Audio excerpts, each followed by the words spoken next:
ole whawai ma le talitonunga le nei polo kalame o le taulogologo i aso lua taitasi o vai aso tusao atu mafasalalau atu i lona ofisa tutonu i le aitele o Long Beach i California i saute tatou te amata lava i le valaau i le mana fesoasoani o le atua no lo tatou vai na ia malia i lana whaafonga ia sa tatou whaasoa se taimi munmuriane a wau whiwhiria le salamo e whaasfulu ma le ono aron whai mulmuli e sifulu e whapea i nā so ia ma ia o tau iloa o a ulava o le atua e vi ia au inu ese e vi ia au i le laulalangi whamanuia le tua i le whongaina ma whaitawina o nisi ana whiang pa ia ia te pēle vi inga nei mas o mai whaababau sinema nei o le whaamoe moe o le whaiupu lea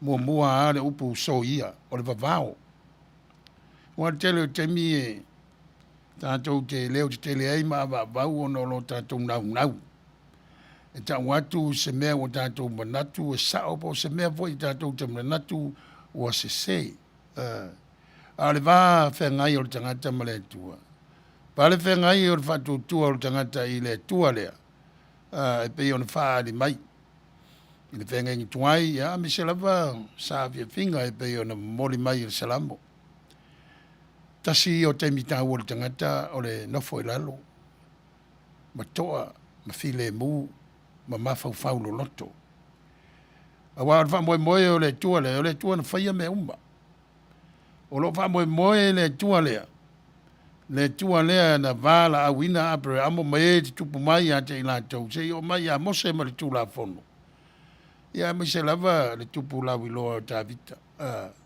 fa moe ele tafia le tua i ne mea ua uma o na whaari mai a te ila tau wa o le tua na faia le laulangi o le tua e vii e le fofoanga o le wha moe ia taritonu ma vii tangata uma ia te ia le winga lea o le upu ia vi ia ui nu ese ia vi ia fo ia ui le laulangi o le ngana lea le tuspa ia a tangata i utaia po Israelu tangata nu ese ia o tangata ia le laulangi o tangata ua lātou i loa ma tau tino ma le mautinoa e whapito i eile lofa o le tua ia ono le vala au whengai ngana osi tato i eile vaitau o le seta vaitau o le toitu vaitau o sui ai le tūla fono tustusia i le tūla fono o le ola e whavau e pei o na soifua manu malo ai lo tato wali lea lai e whapea e le umana tala e whaupele tala te utupele li. Te mi umana tātou te mawhau ai ma tāpua i pe tāpua i te tonu ai ka le sia po lo maota ma lo lawa pe te mawhau tō tasi le li. Ta oto lava le keriso lo e whetala i mai e toi tū te tonu o lo whamoe moe e mafu ai ona e maua le manuia toi tū te tonu o lo whamoe moe lo wa inga e mafu ai ona whau masa ili ia manuia whapena fo i lana e ka le sia i pupula mai ma susuru atu le mō le mau le keriso toi tū ia e ala i o la tau winga e pei o na whetala i eile eli i o tau whaalfani o nei loa lea le laulangi o tau o so son mai le nganga o le keriso toi tū le nganga o le tua tolu tasi pa ia e wha moe nei tau a fiafi le tafa o le kerope o le tū ina tuai le tatou whaasala launga ia o whea lava o lo papa awai pa ia ma le malu o le antunu ia iai le nganga o le tua ia te o tou mai tātou uma ia pēa o ina tātou whasoa se o tātou wifo ma te talo o a mātou fuafuanga ma le wha moe o le nei polo kalami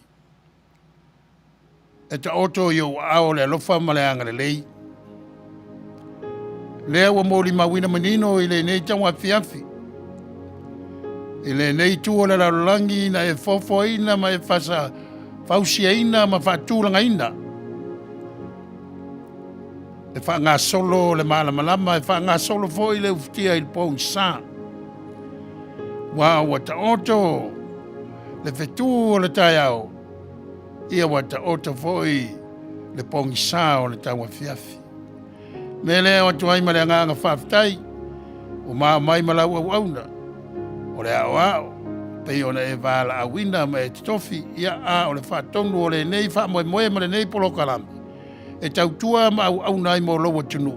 Ai maua lunga i peso vi inga. Le tuai, a fio mai. E ala le mana o loa nganga. Wha mawhanawhana ina o mātou wha moe moe. Wha lautele ina o mātou manatu. Fua i mai. Ia upulele ina ia maalia i lau wha whonga la mātou wha soa. Tupo o loa lai. Le whinau ma le saili manuia. E ala i lo suafa. Ma mātou nofo whea whani ai e pei ona e whina ngalo i ai.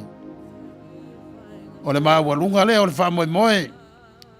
Ina ia mātou i loa le vā. O le tasi. Ia ai mai se lava le vā pa ia ma la ua fio. Ta iala le mana o lo wanganga. I le nei whamoe moe. Ia ei ua tua i lava i lo vi inga. Whamangalo mea o mātou vai ai. Wa leise mea e pōngi sā i lau sila. Me se foi o le vā whengai o tangata. Mātou maua laro tutele whamangalo ai le tasi o lava i o mātou fili. Whamanuia i lo watunu o Samoa. Whainga mālo. Mai ka le sia me se o Samoa sa ili manuia. I atunu e mamao. Whamawhanawhana ia teila tau whanoa noa. O ne teia pēla mātou whainga malanga. E ala ili maliu ma le oti. Whaingi tā ma popua ngā o le nei o langa o le lava. Wa e awao ma e whēta lai. Amu ia e whanoa noa wa e whamawhanawhana ina i lātou. O lo wanganga. E le tū la whai i a te mātou. Pea mātou hantu ma whātua tua ma tāo whimau. Lea whamoe moe. Ia o lea la mātou titalo. Le tuae tu inatu i lau whio ala suafa mānu mā lolo o le pele Jesu Keriso. Amen.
Ia te o le ava ma le whanalo mo le tuena ngā whaatai.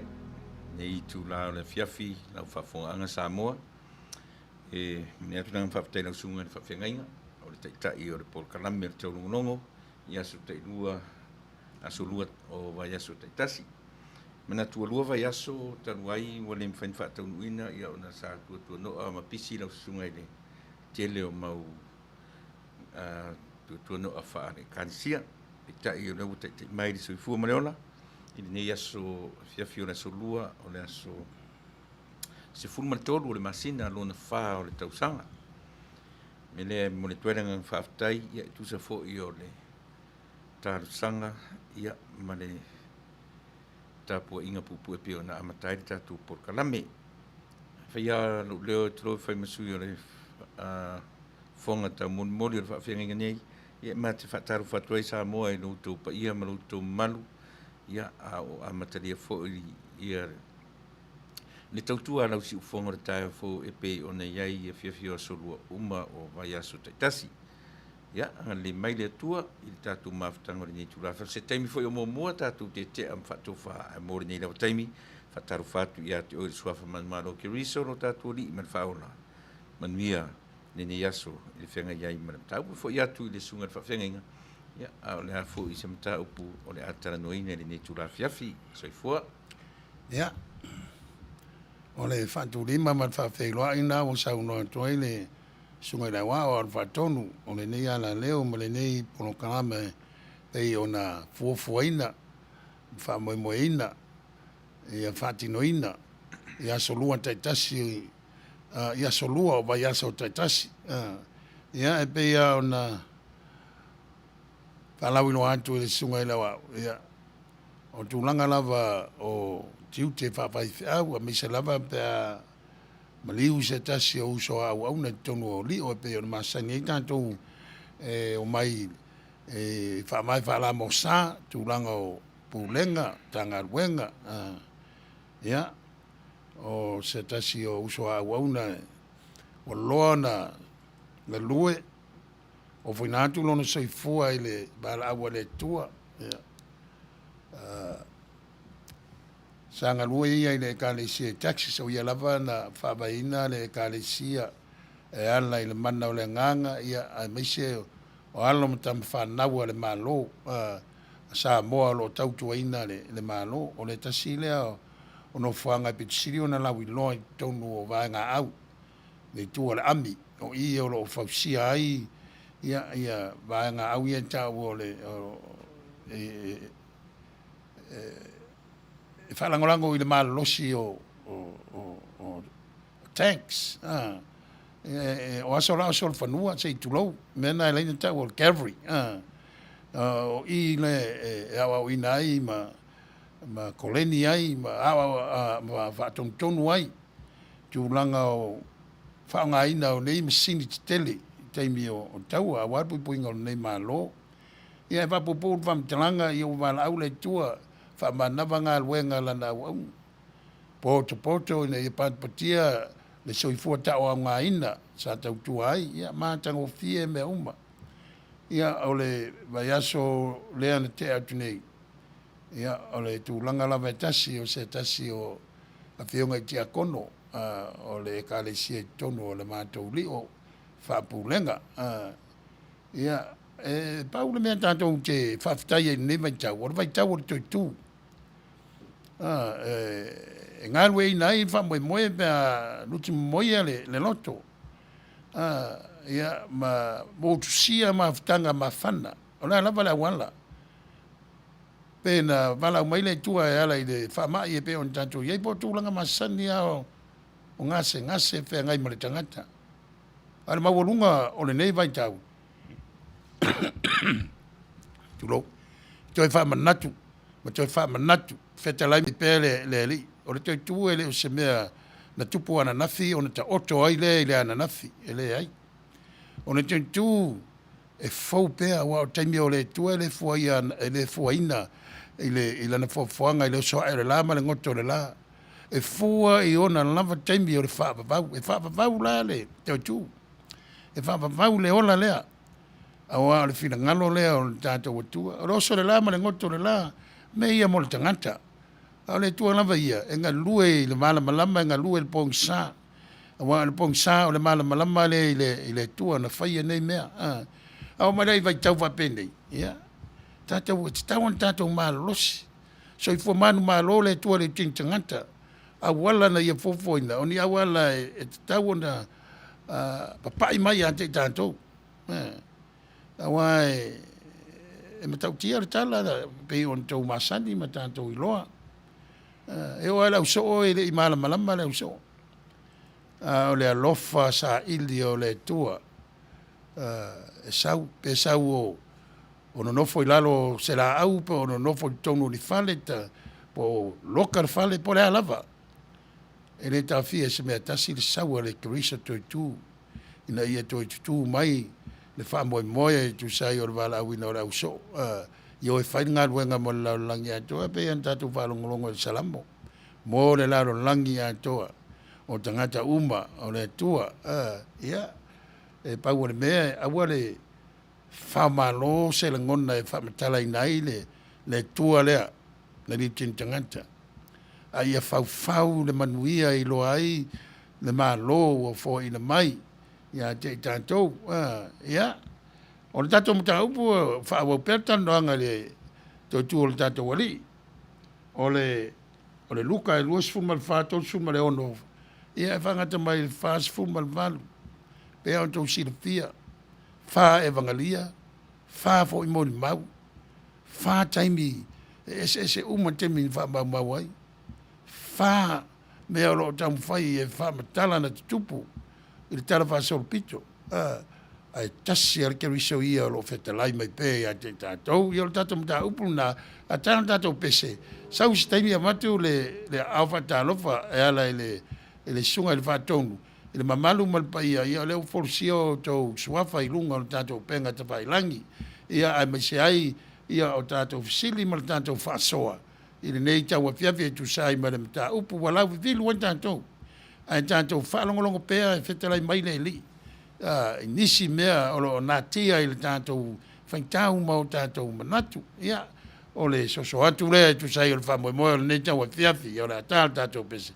Foi mai loa. Matu.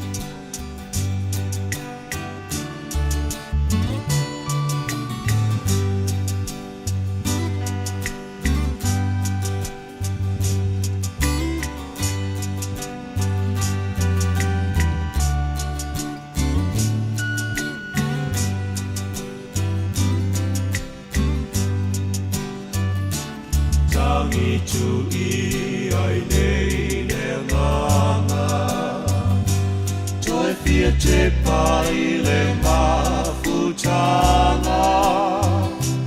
O e pele i le loto Le nei ua vala vala Mama natu i whai ngata Ona ole ngā luenga Ui i lea olo oi ai le taui Ua saunia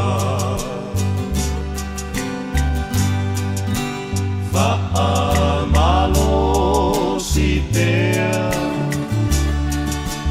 Wha malo si pea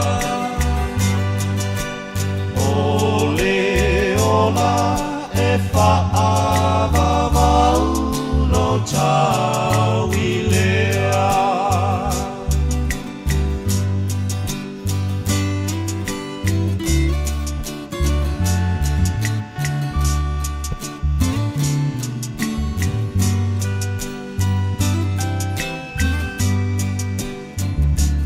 Lota te i talinga lolongo Ina ua tu mai le to'o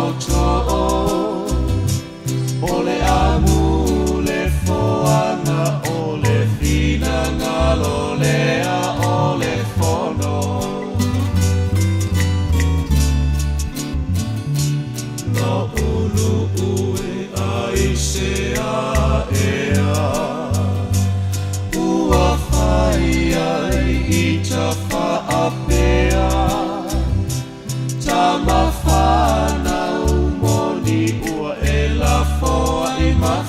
whaatawhea. Whaamalosi pea. Whaamalosi pea. Ole ola e whaamavau lo tau i lea.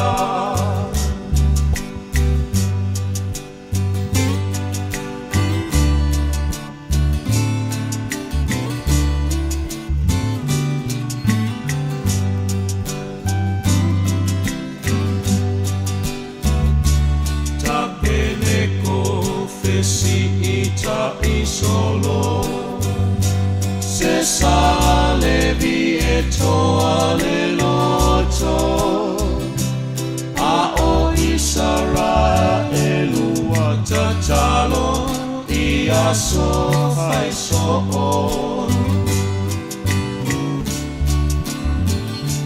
nei ufa fai lo mai le tali ta umaina ia fea lo fani tumu ngao me uma o Yesu le ala i le langi Whaamalosi pea Whaamalosi pea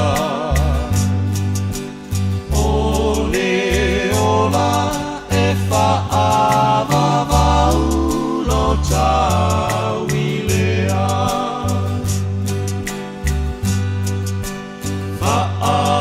Whaamalosi pea.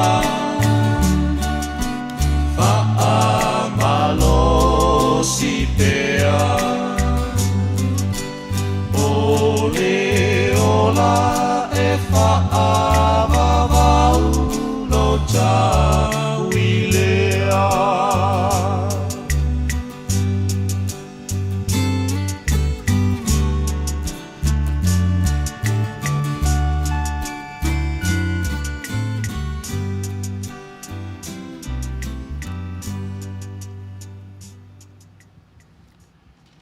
Ale atu le sunga la ona te fonga ina fiong pa ya le tua mo tatu fa mo ni tawa fiafi luka lo na mta upo luos fu me fa ama te mai fa upo tolus fu me leono ia e fa ngata mai fa upo fa fu me valu o se va nga ia o fa upo fifilia ai de ta fi ai tu langa lo mta upo to e lupu fa wa o to ile mantango fie tu langa au fa maunga luka me se o le au moli mau o le eyewitness se male tangata ni fa longo tala o le eyewitness pol tangata na va ai ma mautino ma moli mau e mai el tala ia on fa Manuia ile on fa longo ai la to ma wal tala pe fa ila to talia ia le ava me fa lo fa fo me na feito wino na fiong pa ia luka lu sumar fa to wono ilona fa wina o tau taratala i lātou i nei mea.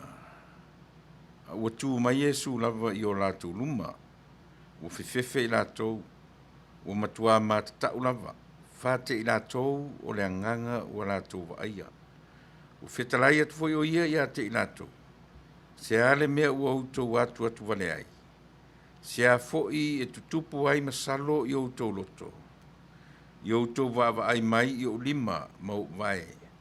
Wa ulava le nei yo to tango mai ia tea ma ia va ai mai wa o le nganga e le ai sona ano manivi pe o unei wo to va ai ai a o le tatonu i la to ona o ori ma o ofo o fetara ia tu o ia te i la to o ina ea nia o to me ai ona lātou avatu ai lea ia te ia se fasi atunu.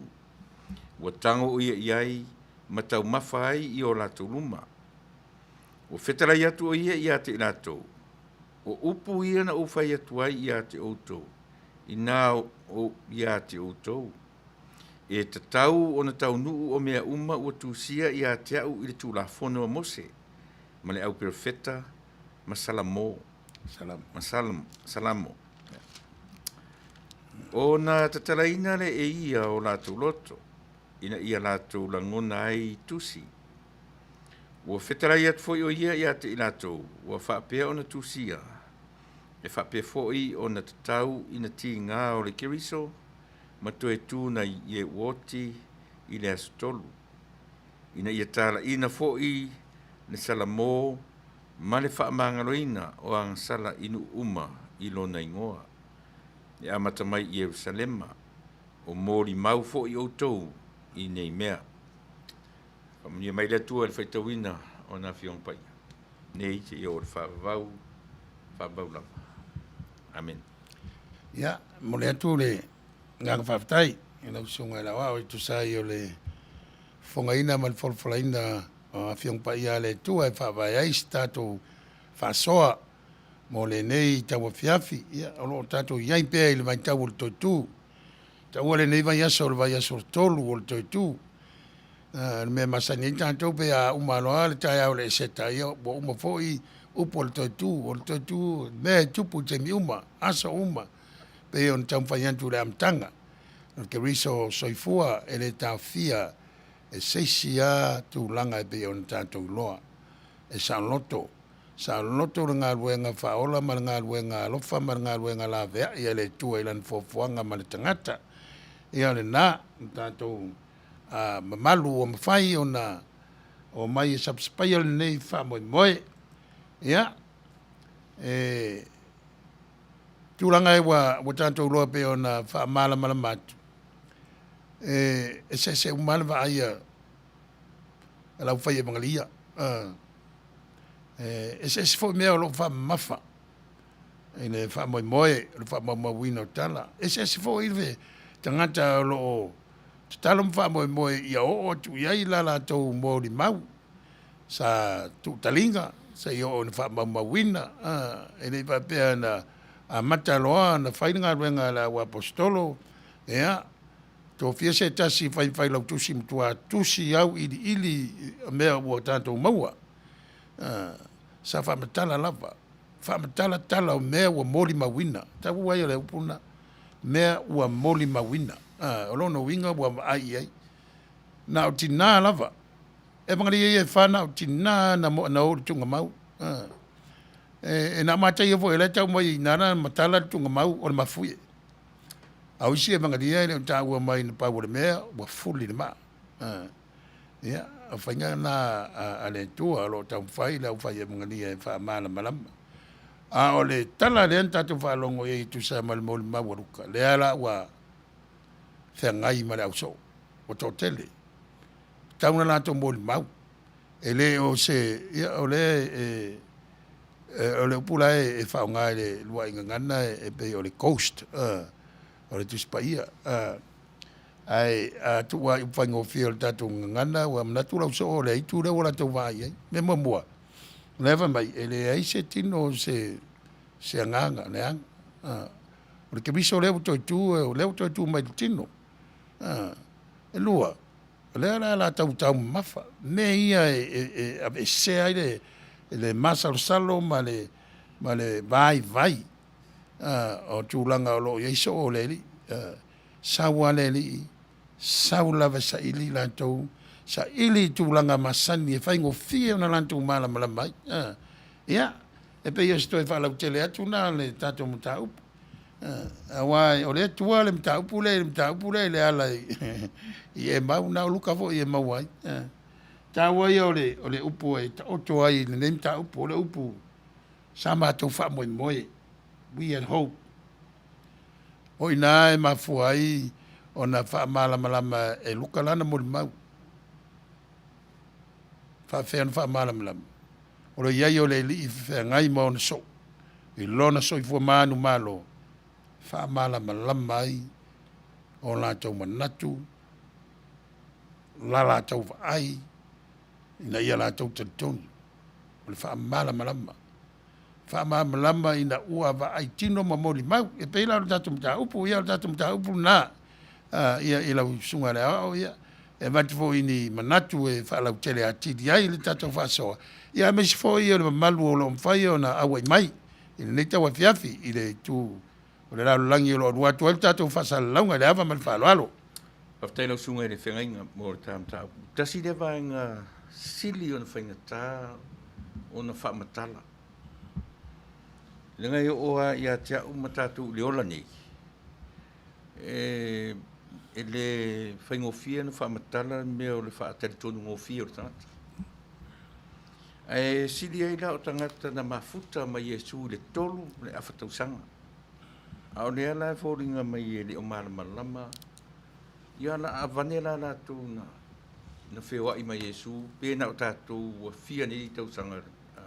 o valua afe valua ia mele ni uma O le lui le mo tātou uma lava. A whai o tangata na whewai mai Yesu, ai le tertunu. Whawhewhera na tātou tertunu. Whawhewhera na whaingofia na tātou tertunu. Ia pei o le lau sunga le whawhengainga. O lea pe o fa mele tala I ai nei foi puia na tanga I sa pi foi puia tolu no mar tolu fa.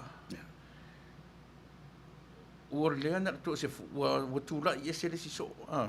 ya To se futa sia wa na to ai pe o lea na loka fe to. Ta puni de fale a de pe ti wa pi atu Yesu tun. Ai ta si le va ngan fengta ai ona. Tertunuina le iai o le Yesu to tu ma le moni o le fe au le fe pe o to tu Yesu I manatu o le so oi pe o le winga na o le fa fasili e pe e fa vai le fisili ele I upu ia e pe ona e sauno ia vai poe tolu fitu o lo to ai le upu na le fefe matatau ia wa na vai mai wa manatu vai le nganga ia pe on vai antu vai la vai le nganga e fese tino le nganga ne na tam vai ia luka fa mal malamba le tu langa le ne va tu o le si po le tolu va o lo tau to pu atu tu vale ma le upu masalo io na to lot pe o meia te tele ia o lo sai tia ia ma fau ma manatu rau so a wa foi ona la mai tonga fiong pa ia le tua e pe on fa mam la mai luka tu langa o tu la fono tu se lima mose tu la fono tu langa o perfetta sa la to valo ia ma fau ile taimi o le fa o tanga ile fia mai o le misia le ngata ile o salamo pe o salamo ta faita wina ai no maliu lady o pogi sa antoma wale mama lama ia wa onga Yesu o le mesia e te taua no o I poponga mamaliu ele I muli le au so I se tai fa la langi po se toa fa nei o langa ele I muli se tangata ti mai se kabriota to se sol fanu papai ma la o se toa po se tupu ele ai na la to muli ya Yesu o na la pe lava o la to o le va au Yesu yon so na amata mai lava I Galileia ele msalmia sa la to feiloa I mua ele o te mi va la wina na o le vai tau e amata I nga wenga fa mesia a Yesu na mai al baptisonga pe tanto I lo ma le winga le o tala le tam fai lu e sau mai Galileia Jerusalema to fo I Galileia a pe o meia wa e pe ne sau no a to tu tangata e wa tanto mo se fa linga ia mai fa ta inga pe te le lo pe ta fa ngale manatu we va ya tu I fo linga po se pele ya to o maliu ia e ma te ria ele faina what we pa ia yo la el tino e faina lo se fa linga ta ta mai pe tele tanga o mo ma wi tu langa al media wa mai ya Yesu le tu langa e to e fa malosi ai ma to e fa la tele fa mausali le fa moi le fa lo tanga le na fia mai ai ele o ia la o se o le o le tangata le ufe ngai ma le au so tonu le fale le waloka. Era na loka le fale ia. Me mo mua le mana o e watu nusi e le mana o e watu tonu le fale. O le si me era na loka le fale le vai tau le o maliwe siu ia o fefe le tangata iutaia ie o lo ia o lo pulea le malo iuta ia vai taimi. Ia fita malanto uma. Wa lo vai le malo sa ila lo e Rochester City ila whanau ia e renga te leo la o Taulanga fai fo ia la tau fita ma o Taulanga ia wa vai ai de fa mo la so wa la ngan wa vulnerable wa vai wa fefe wa le lo wa fe me ai o la nil tanto me la fai pe o upo le o ia na o i ema sa ma tau fa mo o ia le ia ale o maliu vai ia o isi fine vai o tu si ele feilo ai la so mo ke wiso tu ile tu nga mau ele ai na tina a le la sa we su asimai sa we ai le o su ile la tu fa penga o ta wantu o uso longo wantu ai ai lo sa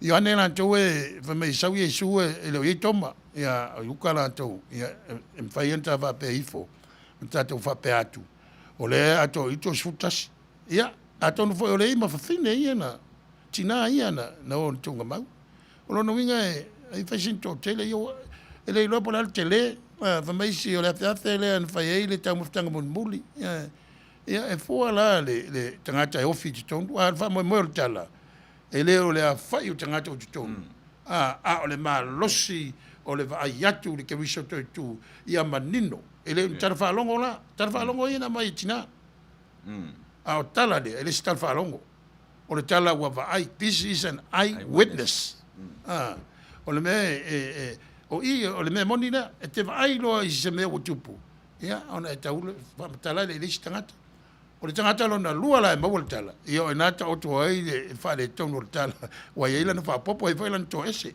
le mo mawale a luka la to tu sai ma le taimi ta ua nea o to sa ili mai ai Yesu i ona so ina ia moli maule le me ia o le tino le nganga le stino lua ia o tau mafa fa tasi ma Yesu e tau atu ai le tua le o Yesu na la to pa le tu tangata le humanity o Yesu o tele ina apa le so e mama ai le tupa ia o Yesu ona o va venga me mena tu mena fa tai o la to ma fa untalia wai wan va pe mai se o tala fa fine le lupo fe e sa na o ya si tunga mau mai ma fa mtalanga o tu le ne o sa ili mai le tu sai fa mo le vangali o luka sa o tono potu le poto ai ya ma matu fa longa ona ao ele ngate na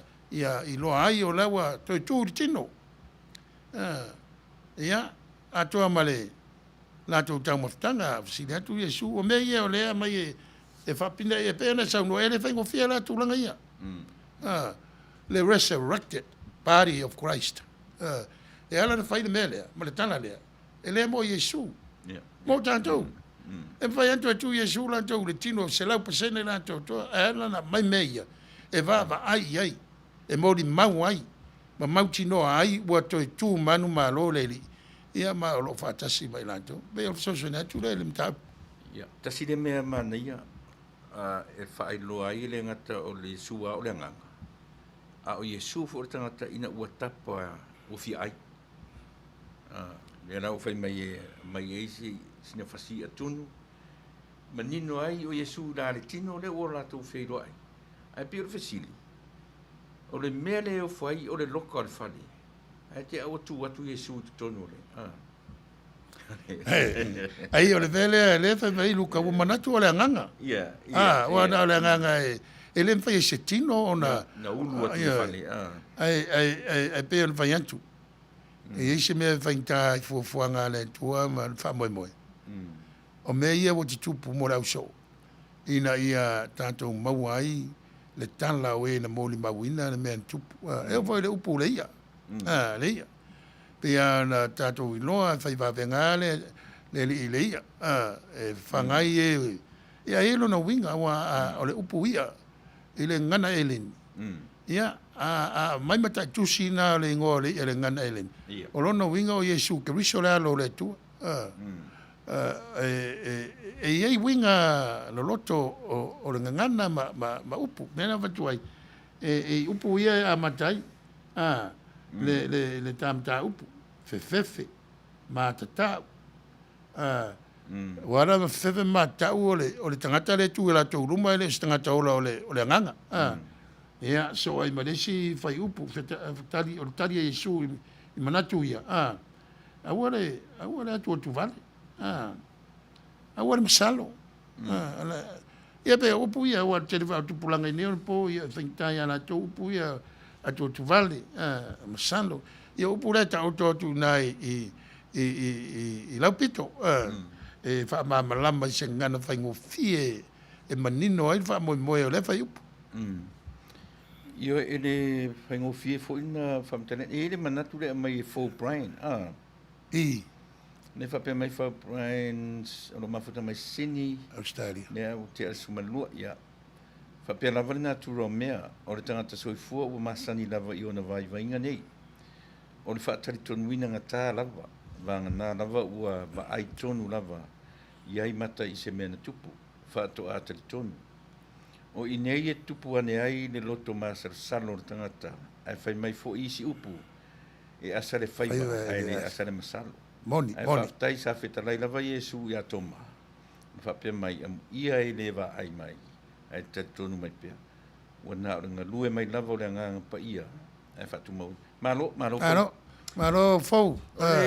O le vaenga siri lea o na pe a ta oto le soifuanga ma le ola le tau te olai. O i tonu te tonu lau sunga le whawhenga inga. E ta tau o na whaamala malama a tidi ai mena. Ia na lua ta ua upu ia. Upu ai o nga ngana i ai le fefe masalo o le atu tu vale. E a ta tau tiro i upuna e se u malo la tu whanga e ta siri aunga e a nga i ai.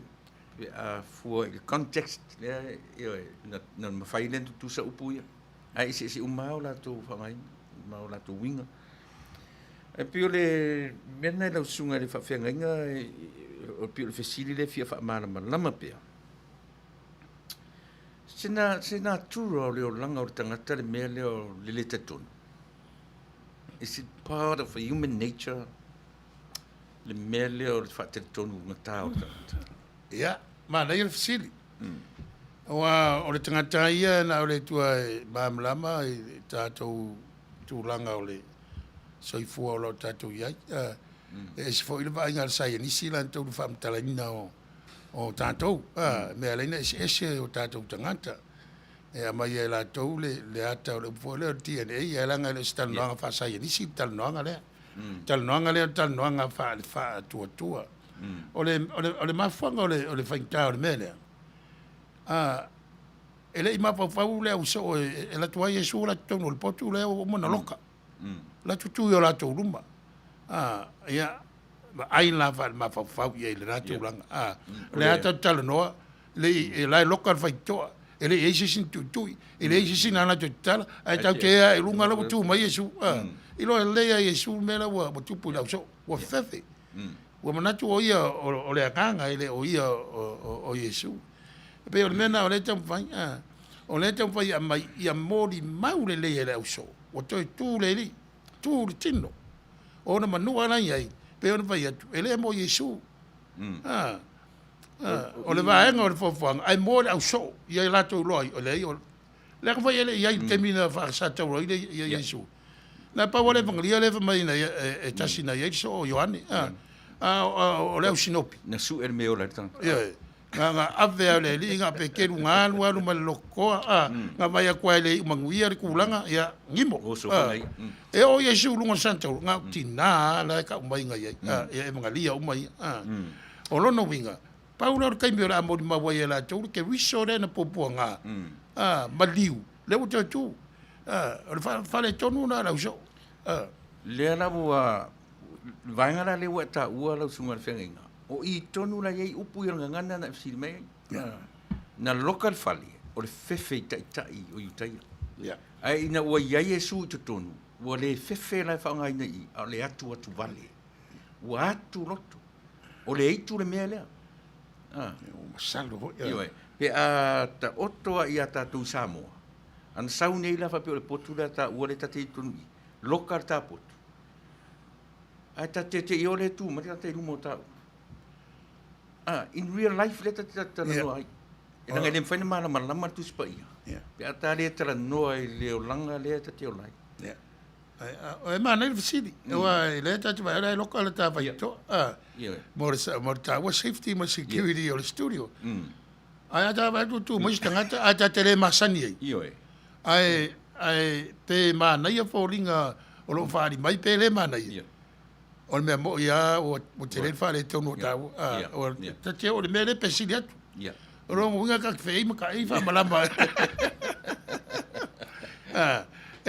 Mai fa pena pe ona mai le anta tatou loa I le tau tia le vainga le wa mai e luka ma te le luka fo mai mama lama le luka le o vai o le soli uma e tulanga le ma fa sai ni fa fo mai o luka la mai o tala le o le fa mai moi ina ia mutua manino le so o le anta pe ape fefe vale pala ai te o ma le taimi ne to tu le o la lava pala ai ia le o sa la ve ele fa ona arfua le bala wina ona tau. Ia pe ye.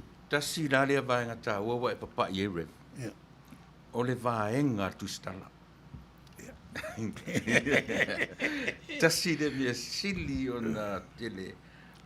Ta tele uloa po le ase fa o popo o tu stala. Po la fuise me tu ese I le vaenga le o vaai tono potu lea. Ai ta ua la na ua e ta ua. Leva ai fa tangata tu stala na ia mai ai lenga ngana le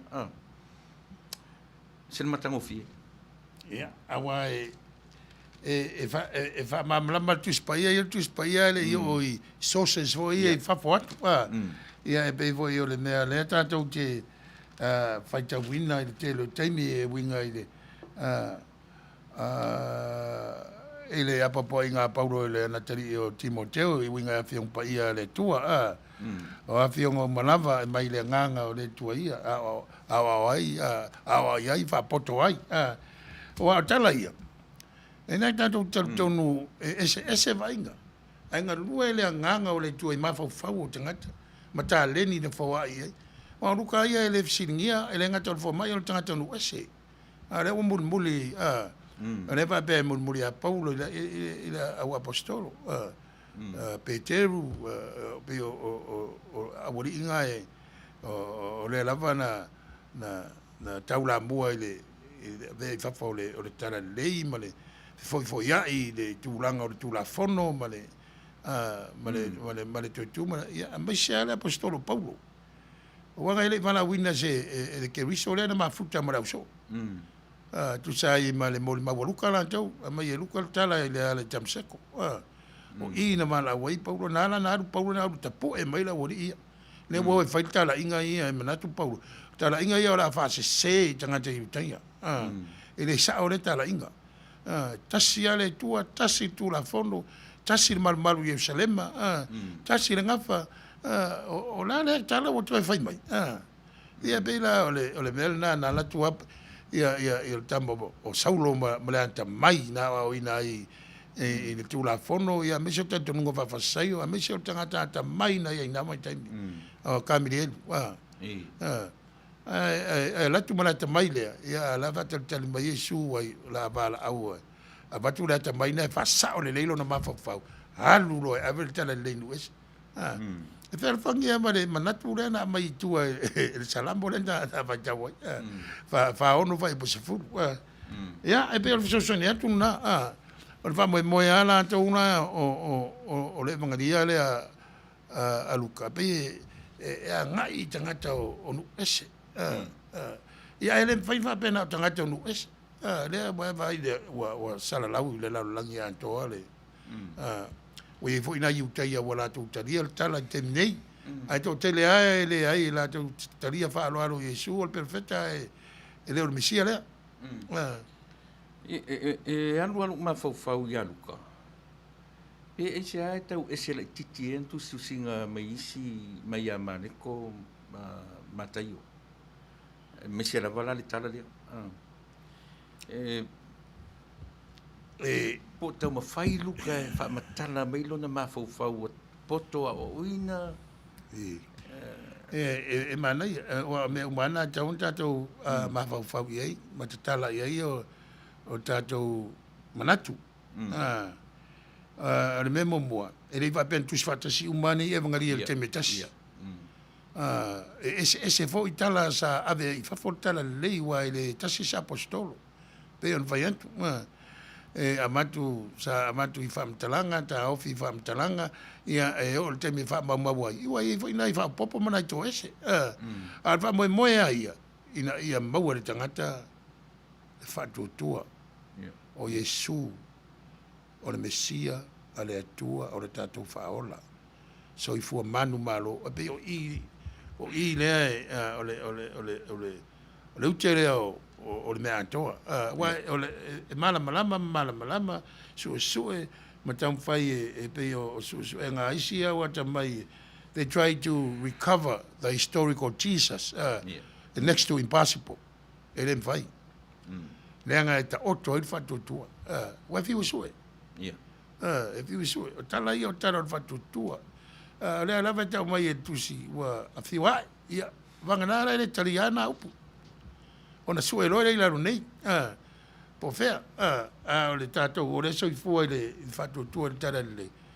E le o lau tātou loa. Tātou te fi ngā lulue, wha moe, e le umai nei le oranga. E mo ia nei tau te o i whanua tanu e whamamai e umaliu mai pele. Ta oto ai, ma, o le whamoe, pe anu o le taimi e tusa le se kone ma le aso ato le taimi e le tua. E ia to tu o le whamau. Ia, ma mea whapea. E mwhai atu ngā maun tau whira nganga o tangata. O isi a whisidi. O whisidi tau whatuatua. Na mawhai al whai ko lea loka o na tau whi le tino toi tu o le. Ma fo ai on whai mai luka, o fo mai. O le mea mua leo sa i mawhau o tangata, impossible. I le whai tangata o savadi mali whai toa wanga, o se nganga, o se itu. Mani, pina tasile mea ta ua Reverend e ta ua, ili mea leo le context. Yes. O te nufa mo mawhau, upu le whai tutoa. E wholinga mai ele se upu wa lewa tatunga ngana. Yeah. Ona o whale o Samoa. Ile i whai ko. Ile i whai tutoa. Io e. So e pe o mea ne ta wata, no tango le tamu whai mai le ata lea, le picture lea, le tara lea a luka. A o ona whai mea i tangata Samoa i se mea. Na avelo le manu, e o i le whale tasi, e paula le whainga, a o ina, tatu upona le whale. Yeah. Ewe. O tātou ala i e context ta Samoa. E mwhai ana la tūlea nganga susu e le pola e la tūton. Yeah. Ewe. E tau le ai tere la se protection e maua i pola. Yeah. So le asa usi le sila i le peata oto i le context ta Samoa. Ma le mea tūnang le tū. O le mea momoa, le mea sa iei, le tātou atunu, ua le tanglu tala lei. Yeah. Awa o le vainga ele mo vaitoa le vainga mai la wele ele tu se tu spaia. Awa va pe amata mai fale ie e fai al vaitoa o fale ie. Ia se io fai ola to fale ie fai vaitoa. Se io mai lava Europa o mai nei o tu Samoa. Ia o le utato ni Samoa o tele fale fai vaitoa.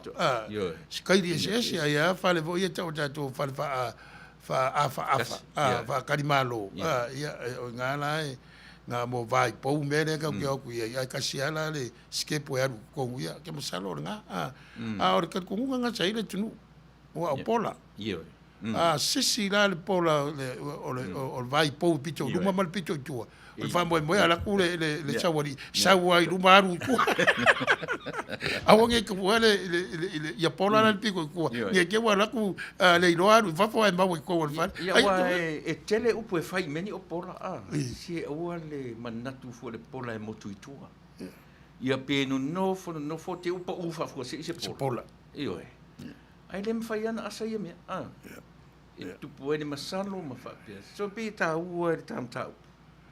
Na pio ni mea na te fia o te fisili atu lau sunga o oina le lei i tu spaia. Pe a tā tau mwhai e toso o le context a Samoa malana wa ai i mea i o le nofo i tutonu o se nofoanga ua fefefe, ua matatau, ua atu vale. Manel fisili we na vai mai pe se va enga o tangata le masa sisila.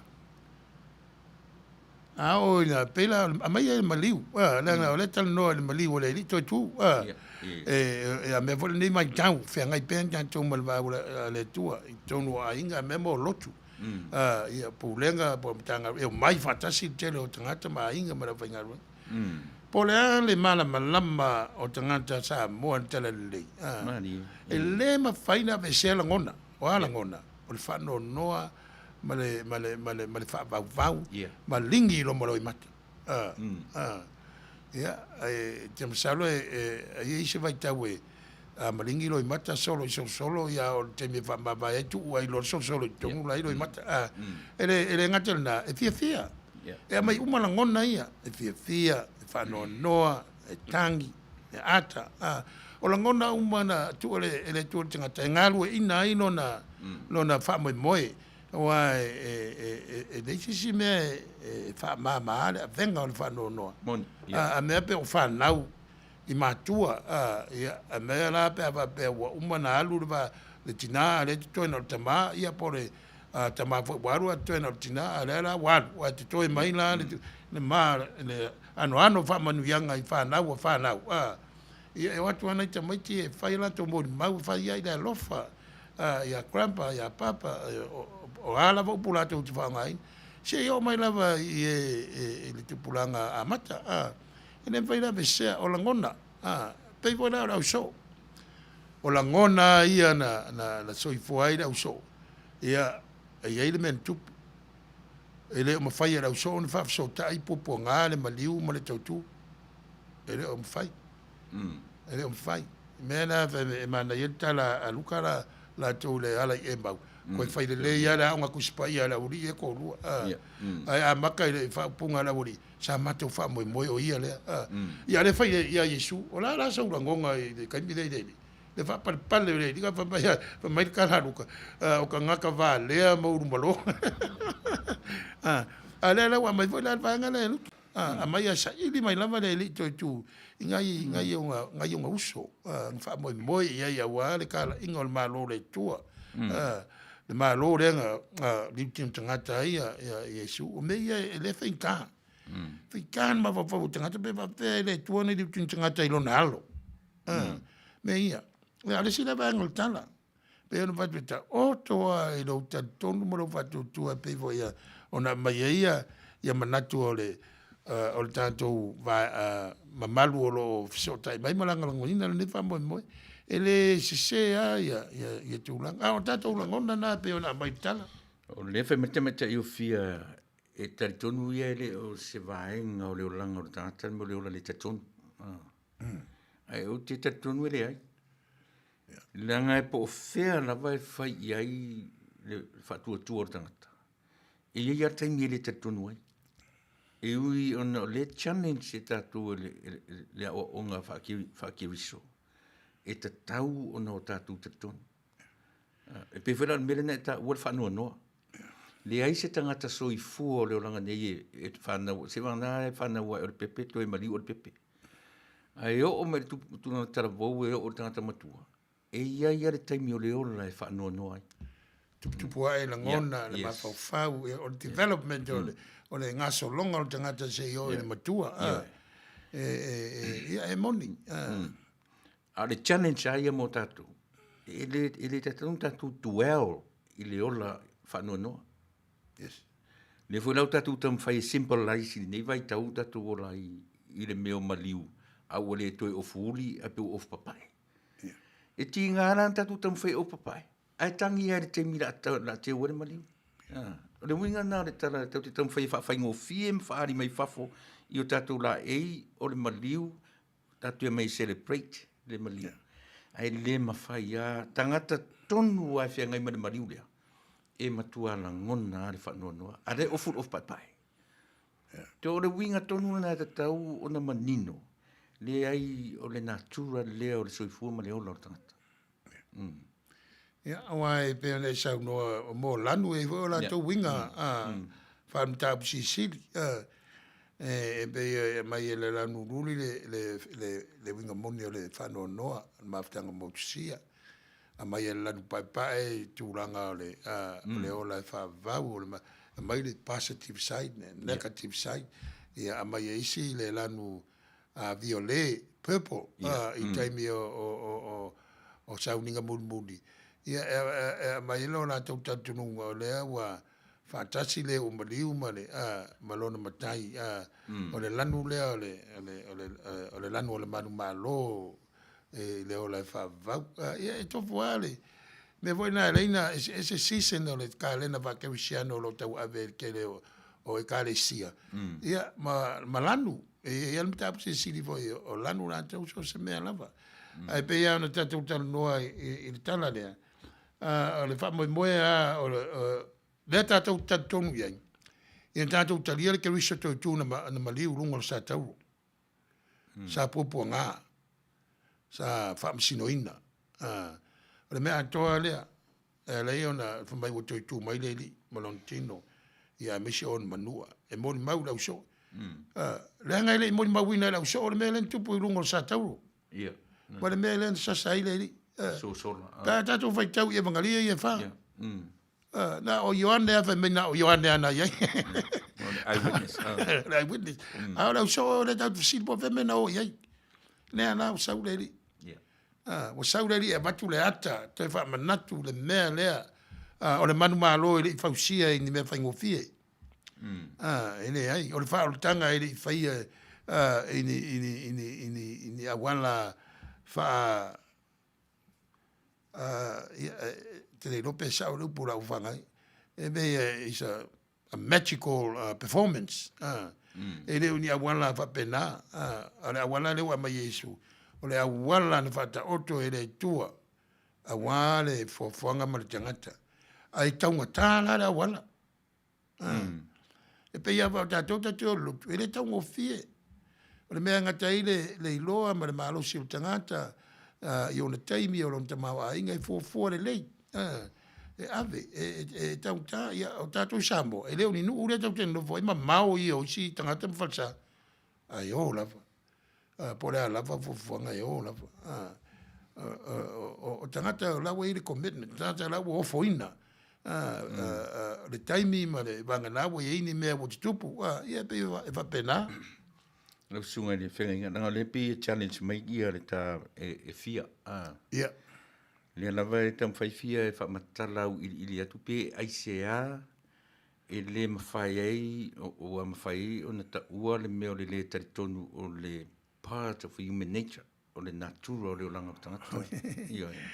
Whai e sofi nga no whabun mole. O le tispa ia o tala i le whatua tuanga o tangata o le tua. O stories e awa ina tanto mo le relationship o tala e leo ni tala whaasai e nisi wa o ni tanto wa ai natura o tangata. Pe o tam whai atu sunga lao. E tatou ti tupu ai ama ti tupu ai ma langona ma e se le tangi al tam titi la titi ma le tangi al tangata ua matua. E se ai tu tusa la i taimi o pe la o maliu. Pe o maliu. Pe faise misa la vea ese o vanga o mai o tatou tangata tatou te whanau noa tatou te masau salo pe vo rau so mau e rau so tala mai tina ia no masau salo e le te ton e pe o rauri no e mau fa mai o kalaisi fa finge mai o ku le a le fa ia Yesu a ta uana o le personal relationship le wa tupu o le mana ia e tele o teimi a mui tatou tangata e le mui a o e whaasanga mai se e umai lo tua o le mea le wa whai na wali ia na e mau wa mui pupula le e vai e whaalonga le li ma le alofa Pa wale tala a luka le mai o mai Yesu e malo tele ulo la bori. Fa ta faria Yesu na wa taunu e wa po wa tali malo la bori ya. Fari lo Yesu. Tasina me mana ile ole tala ingo ole tala ave. O fana tinati e Yesu ona ole a o mar tala sisi. La o ya ma de sa. O tuena nati ya Yesu to luare e mau. Se fa afe. Se fa to fa manino iai le tala o to tu. Wa we lo Yesu. Lo no winga papa ia tu to luare ile ia ai. O le tala sisera o le a omla. A tala sisera era. Sa o le. Ai per mena mo le lava facili si mai te meta u fia le mele. Tra wala na ma fa fia ya na ia la. Ai don't se te mi o le langa na le te tonu. Ia le te mi o le tatu ola. Ka ko o tanga te ila ngona. Ia. E ila ngona ita i staimi ono me tupu. E ila ngona masa salo ono me tupu. E ila ngona fifia ono me tupu. Si o te tupu me fa lango lango ia o tatou langona. A to mo tatou mafafau. A ora ese senga. O le mafafau mo ngona o tanga te fatutua. E pe tau vala mo tanga ta e fa lango lango tele le mafafau va sa ye nis fa ta mai o le e pe il telo te mi e pe ngale ia io ne ka ko masangi ia pe ngale le fi fa longo ia ole tūlanga moni ale ali fia ele so antua ile nganga no to maulalo o te tatonua o la to o tato tupua fua yo tato tausanga fua me tupu tato olang e tato yo tato langona ma tato ia tato fuanga tato ai fa moi e wai ele istanga te fa mai ele se se mo tangata wa Manuia le se o tangata kevsian ona e fa manga loina e talia ina fa powina ilona fa tu an fo ai ele tu ia o ina o le perfection ai o le tangata ta o lona fa tu not within your own works or your own perseverance in what you do, but because of your belief rooted in the faith. O le faith le ngā rua ina tātou longo e mua papa i mai le fatu tua ngā rua ina o tātou mawhawhau i whai ngā rua ngā le. Ai le mua ngā rua ngā le o le whamai le ngā rua ngā rana fatu tua e mua le fatu tua o na whamanino le ngā rua ngā rua ngā rana e te vai e le whea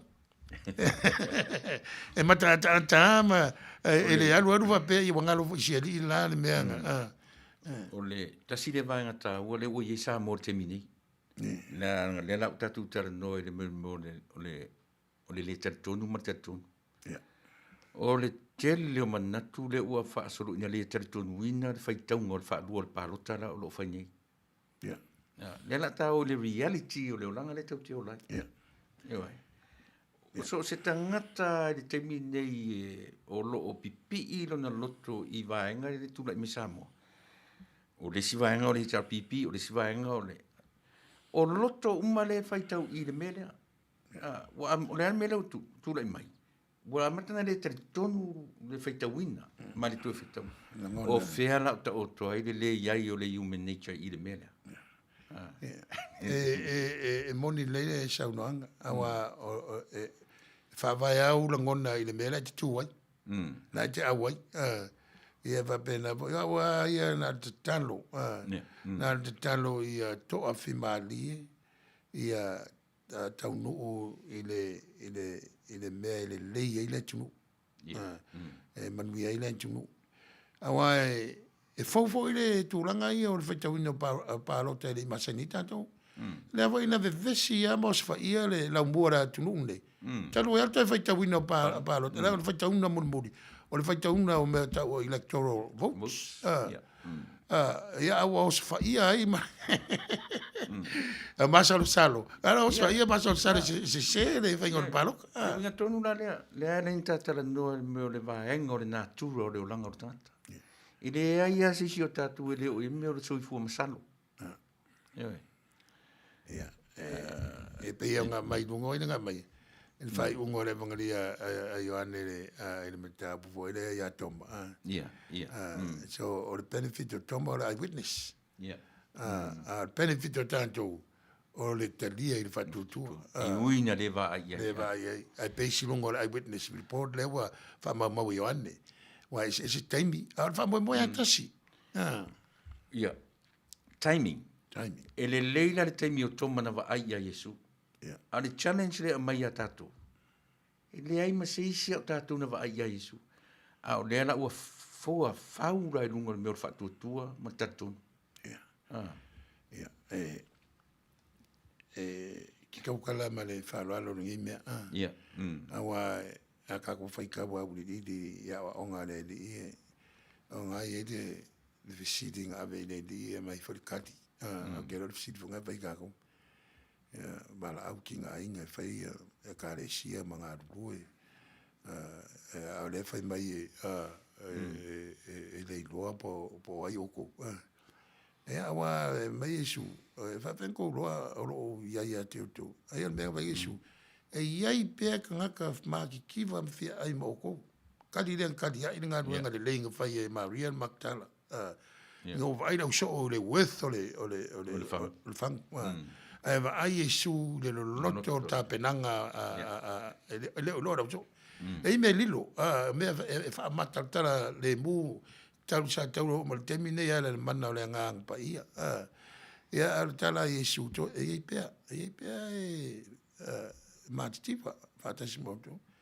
Tali nan tali Yesu fa vento loa desa o iai moto. Fia ai mena ta wai nga ruenga la vea ia e kalesia. Fa pitoa fa vea ua point tele o te be vai tatou denomination de UCC. Fa pitoa fa vea ua chaplains mo fal mai. Fa pitoa chaplains mo fal pui pui. La te fai le wa ele fai tangata fai uma nga ruenga. E tele va enga o le ministry fa pitoa nga ruenga fai aula to sinu. Fa pitoa nga ruenga fai aula to fe ngai mo musika o le tapo ainga. Lo tu tele wa ia me uma. E fa langolango te mawainga. Le langa le to te Amerika e te tongi te mi umo tangata e o le lot. A le tongi ia me mawele. E le tangata ia so netu langa. Ia. Manuia, si tata peserea ion la ia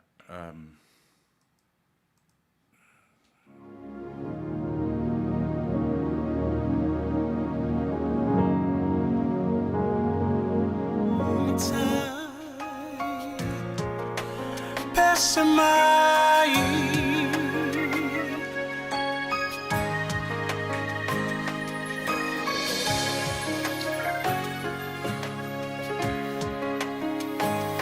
Matango fie o ele ali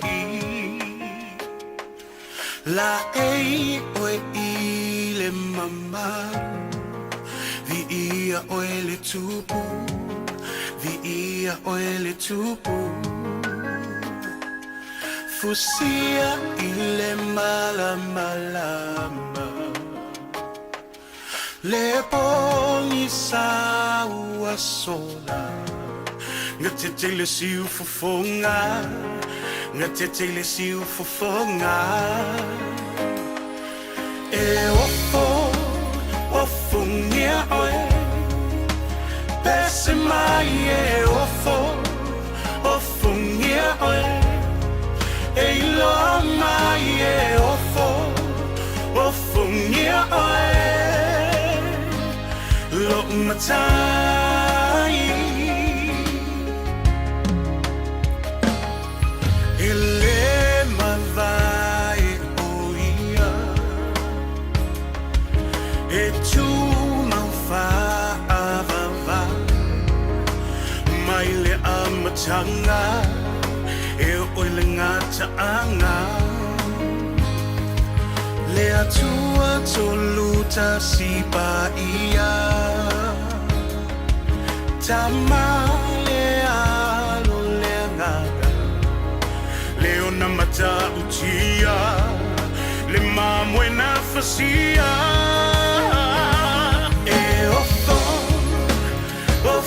nia oi e lo ai ese mai e ofo nia oi e lo mai e ofo nia oi lo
mata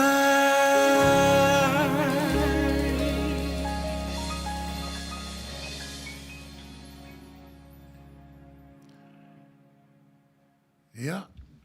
Leanga o le lama e tultuli mai e thia le mata upu o le natura. O le tangata. Mafuanga tonu mui tulanga papea. Ia leanga e le whatau mai a tau o le whatau mai le sunga i la wao. Ia la tu la si e tali e ni. Ona neve me tu la ipa whaftai sua se i whasoa atili mai. Lava pe ai sea e kauai o le natura, o le tangata, lona le tali tonu, wawan mole. Ale na tali iai. Wa tali tonu umana tali iai pe a langa e whenga tā o na tātu tala noa a e ope mai le tuspa i ele langi. A le tate tala noa tu lalo lau ele. Te wangana la ua papa i mai le tātiro tilo le soi fuanga le tau te o lai. Moa ula vaia. E ele aso o tele me o tele tatonu iai. Ioi. Masalo mia fo. Ioi. Tele me masalo salo ai. Ioi. Tasi e mea lea mai le challenge o le soi fuanga whakiriso. So ia tau te o la masalo salo. Ai le mwhaia. I le pe a tātou sa ili i leoranga. A le bottom line na ni mea uma. O le maliura leo Yesu le na tātou whamanatuna nei. Ia mawhai ai, ono tātou malama i mea uma ia. Ne vulai au mai e la waki. Tui o manu, i le mea o le soifua mui. Le whamela wa ki e te mui lo i le isi tangata. Lona winga wa e mui fo i le ngang pa ia. Le ala tate tala noa i le natura. A human nature. Ia ole tātou rau Kirisiano, ia awa ese ia tātou whamatalaina o ngā ruenga nā vea ia le tua o nā le tūlanga o le tātou talitununga le tau taspa ia. Ai o le mele e whaamawhanwhana ia whio ngā le tua tu sai o ngā Jesu. I le silea ngā ruenga le tua. Ngā ruenga whaamawhanwhana, ngā ruenga whisoswani i mawhuai o na awer whalanginga o le ngā pa ia o lo tātou whisoswani. Siri lea. Si o tele o tangata manatu e tolu atua. Ia pēno whai atu, e se whamtalaina. E tolu winga persona, o winga lo loto le tua atasia. O winga i o le tua lo tau mawhai e whaamala malama, ana ngā luenga alofa. Le tua whawhoi le alofa. Le tua li ting tangata i le alo i le alofa. Le tua social city le alofa. E ta milo ma me uma ia wa le tuo nei me uma. E uma fwa, e le atoa tangata. Al man ma lo la le tua le. Ne tua le a tau taspa ia. Le o tato ma wel man malo. O tato ma wel man malo. Ia, pa tato tu ma uli fatu tua. Ia e so soan mai lava le nganga ia i tato. E le sina fisi tele e lu e fu tato. Ono tūlanga fo ina mai e mōni maua le lau sinopi e winga le e pāngo tā ia na whasara wātasi mai Jesu. Ia o pei o tala ia mai e la tōna mōli mau. Ia tūlanga. E a mai na ia fau pēr ma hola pēr ma ia o ngā mo tātou. Au ngā tupulanga le nei ua i le mele ni umalo na lua. Mai le temi o Jesu. Le o tātou le centuri e luas fulu matasi. E luas fulu. O le wa mata le faitau le luas fulu matasi. O centuri. Ia e tātou te mawau iai. Te le swinga. Ia. Pei voi ona a mai le manatu le i mo meo o le ata mai whaon po nei computers. O le tele ia mea whao ngā sa ili eni ma whao tangata mo na langona. Me ia e pen vantu e tamwhaia alo ese mai vai whasa eni. Sia taua voi. Nea wa iei le science ka o le forensic science. So soani i leo ma e suenga o tangata i so tula fono ma me whapea. Whaatasi iei ma mea ma ata pueata i le awala. Wa o lea mai le manatu lea i le pālota. O lea tunu nei, ia. O lea tunu unama e manatu mawalunga le anta mai me antau technology. Pe o tau si le fia sa whawhai umai nei e le ngai Silicon Valley. Sa whawhai umai le antau o lo fausia le technology. Pe voi o le tūlanga o le tau lea le tamale i a pesos.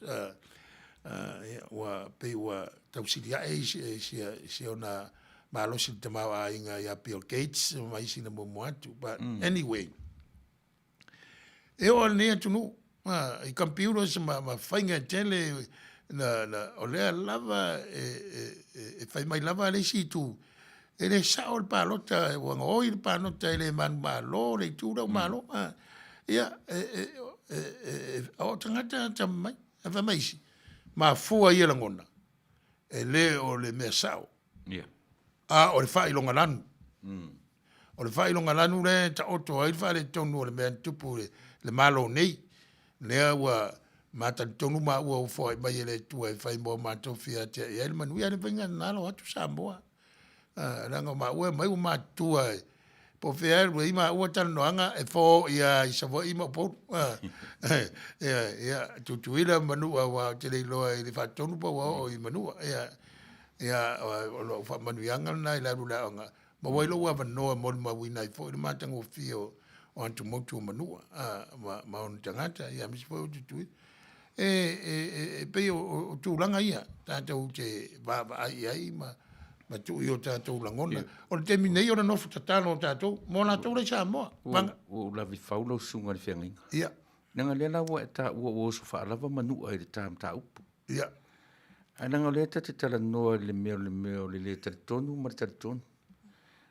Si o whesiri tu wai o tala manua e sao e nei tala o te li lopo o te taritonu, po te le taritonu, i le meo le nganga leanga, meo le aitu. I le nu la sa wana wa o te le o ia. Ia, e le whainau whai o tautara tūlanga nā ranga o te vai e.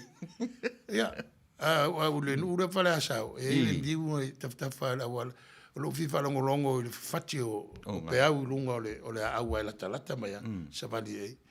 Whai tau e lau tusi i lalo le mōdi, ia, e sipa teimio vai tu tāsfu lua o lo moe, e whai tau a wholea ma le ele va pefefe, e whai tau whalo alo o le teimi o le teimi o tangata, i alanga o le mōri, reu whai o tangata ro, malama, ia. E le i se teimi hoi te tauli ai. O te savali a una tau, e savali a i le mea na o loa au maa o ina ia, a savali i le vauta whale a sau ua fiafi pong sa tau mai sa urusoloso po se po. E le tango i. E le ngate na savali ese. O te re kikia pe e whatulou mala. O le loto na iei mea i le nu. Ia, awa e le whainau tau tala i le tūna langa te re vai se mea. O manua e la tau ia i le tau watuasa tala i le motu. O le tele au mea ia. E tau whawa e tātou. Pawan mea o le etupu. Ia, e whamatala manua e tustusi upau. Ia, ia. O le mea re tau te mawhawhoi. Po le mea whamatala sa o moitala ia tātou wa re whamatala matusi. E peu ta ua le mea lea langa o le la vera ta por kalame. O le whesiri mai nisi po o se natura o le tangata so i fua le mea ta o le taritonu ma le taritonu.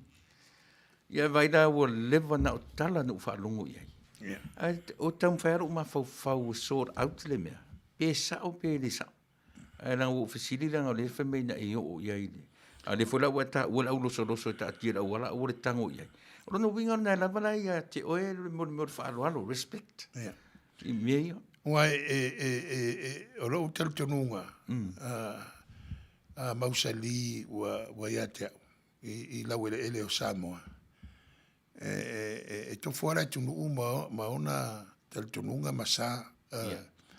E peivo e tofu lava le tuanga ke usiano ma alona fa mtala ina o fa tuanga tasi e te una to o tarton o la ai ia le la langi le na fetala ia su yon so ele o io se anganga o lona winga o la sata tonganga ta ia nganga ile la langi le olai ele ni tino e fa pe ele va vamos tanto samo e te tu ngola i tangata i le nganga e veo e ta ula ta to le ole se sengana ole tu ole nganga e pe ona ta ule puna pe ta fa fe ta to e ala no fe ona le lord fe ngai mo mele ia pe la no fe ngai la o i mo tanto no tuaile ole nganga ele ise tino wan watu tono fale matala vai to me uma va pena ina ia na to mo se e matoria ta o tere taimi tu singa e ele tu stala va ngantu nai e tu stala va ngante minei e tu stala va ngale du manai ia e pe na Silvia to tele ia tanto ia na tanto lo mai ai elementary mo meu tenses e pesi lungo time pero vet o time ele tua ele categorizing ngi me va penga la ngore tua na fire time in and out o lo no winga te tono o time e fa time mena ele fai na mala tola lo tato si la fia ma lo to manino ile tua la mai ma le tua e mamau wa o tato upu ia tangata e fa mata la ile mata tia o le tua lo tato ye ma le mata tia o le alofa le na mali wa yesu le ta fa mala mele mene na fa intara so no mala ile ta o no mali la fa na mali un tanto tata Whapapula ta waso, whasavali pipili, whatula i mai tangata i tunga mau, whawhena maliu. Whawhena mai ana ori rea poe ave. Whamasino, ma ave sa tau. Ai pe o le mela na, wale ta, le na whaanga aile upo wale, wa sengia le mauri. Wa sengia le mauri, ora wale ia i le pō na o ai mau ori, ka apelo. Wanga ina pe ke bulanga ori kama e marosi. Ea vai ka koroa i ele marosi. Wai upo ngai whawhia nga whawhiki nga whingi whawhia ia mo. Ame o mea nei tau mai e le tangata. E ngā o ioange voi ale mga ria ioange ka mo. Ngā o ioange nga iei maki ngai. Ore mea mo ina e mea iu ko sau Yesu. So ka whakulau so whamamala mai. Ine mea kupu e ore mea mo in kupu. Nga maliu. Sa nga whamisingo inga. Whasawa inga. Ave di sa tauro. Ore mea le fisiningia. E ma whai ang kula i mai. E sao wa kula i mai ma di kunga mau. Mang maro le mea fisinale. E a inga le ka lia eyewitness a kinga. Ya, ba si ya le ai o kula fo inga o ko ke waku ro kaimbi. Saureri o kwa para ai ora uso o kaloka mai ko. Ya, te fala ke va pegar de discussion. E sia o ile mta o pura la waki. Le femela waki. O mo ia la vai.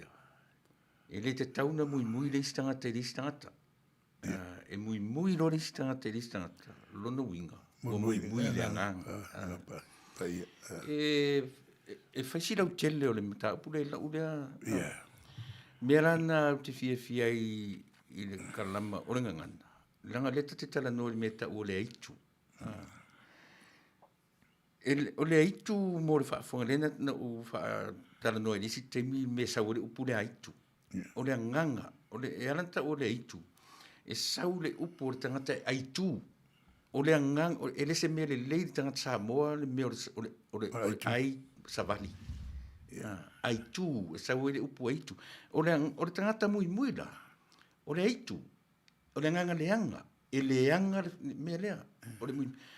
Ai ata o lola li natura o mea. O na tā tilo le iai me le ta o le muy. Le ai se tangata soifua le ola nei. E sao mai me lea.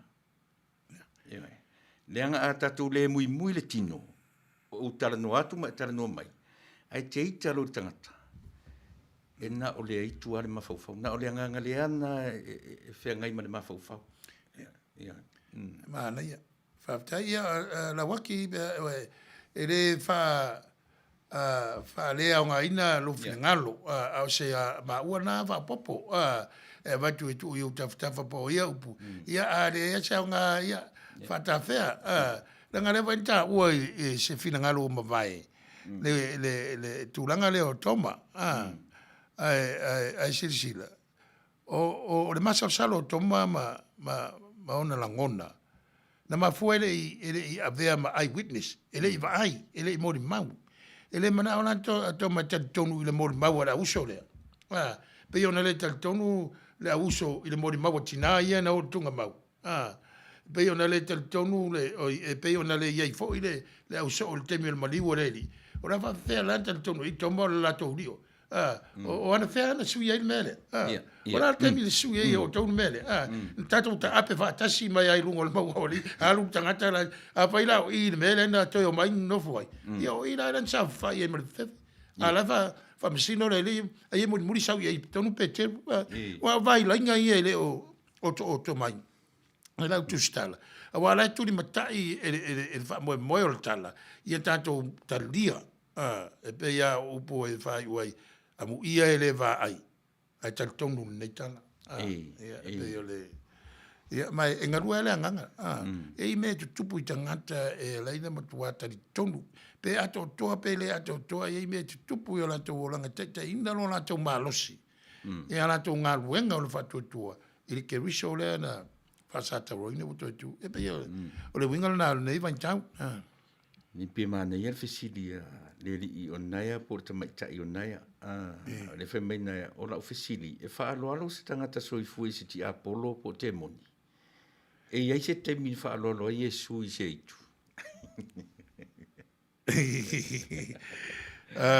ia ma fuela kalan fai sila ia o una langona o una langona i le vale o le tangata matapu o lau ele thea wa iai.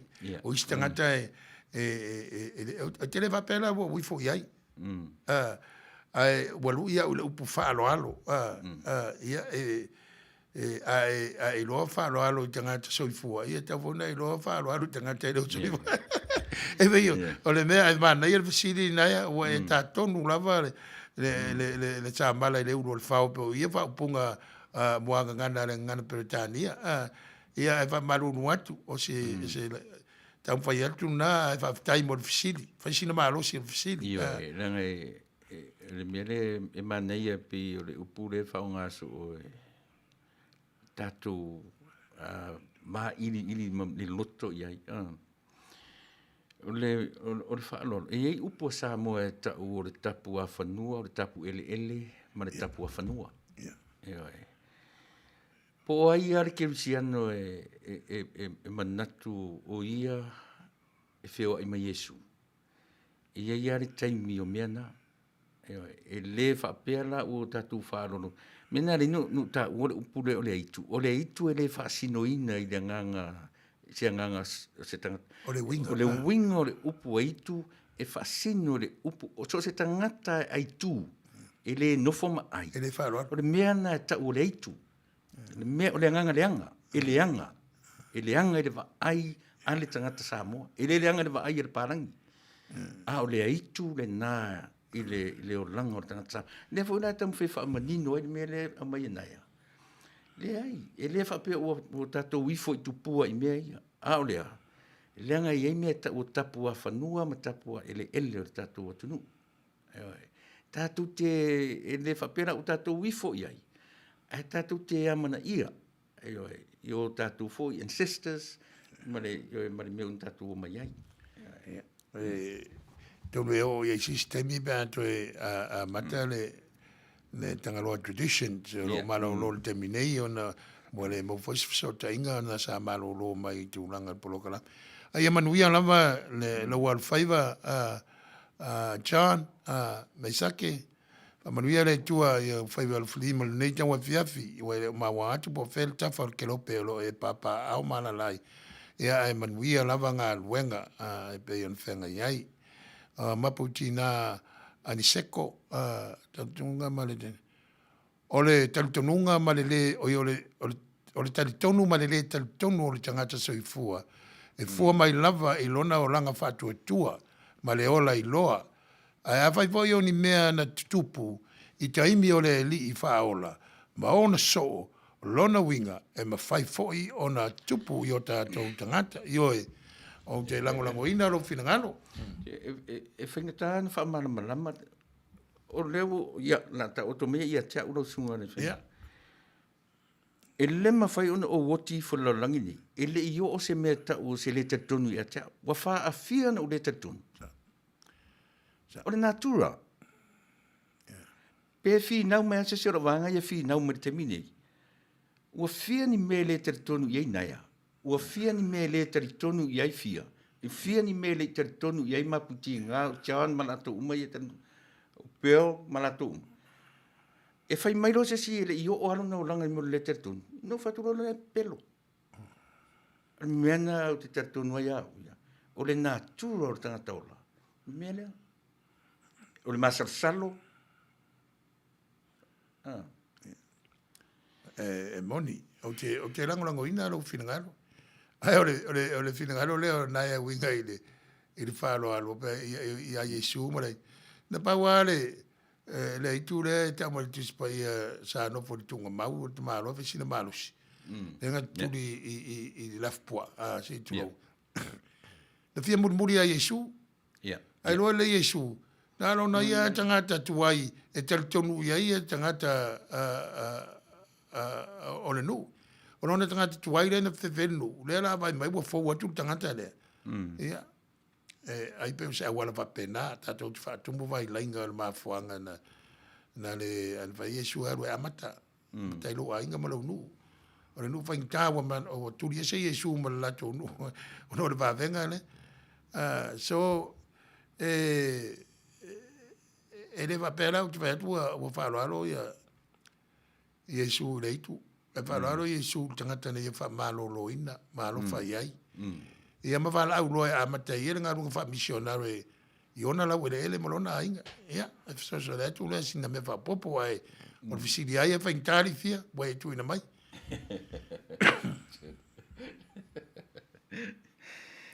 Tau ti tara nolo ni me o itu so le pio le ale ngo ya. A le tau wha matala atu o le itu lava ia. E wha matala ai me o le tangata o le Samoa lava ia. O le itu le tangata Samoa o le nganga i le iloa pe wera mele o le iloa le vam tangata. O le itu le ngol mena. Fia, you're pushing, metaphor, but you keep pushing the envelope. E manga ia na le winga ne hoa mai o whamaria mai sia ka komea. Nga le pei turi mai a o fia. O chinga ka oroi ka maro fia. Yeah, le. Yeah. Ai, o le te va tu tata mi Reverend o ua. Ora kalaka. O su fata minute a torta lu tula. E ia inka fasalunga. Ia, le sitanga ia tu te tata pesele. Ia maso tu mta fasalunga. Ia, le malu la faile malu longa langa fasalunga le ale ala leo ia awala na nga luenga e pe ona iai.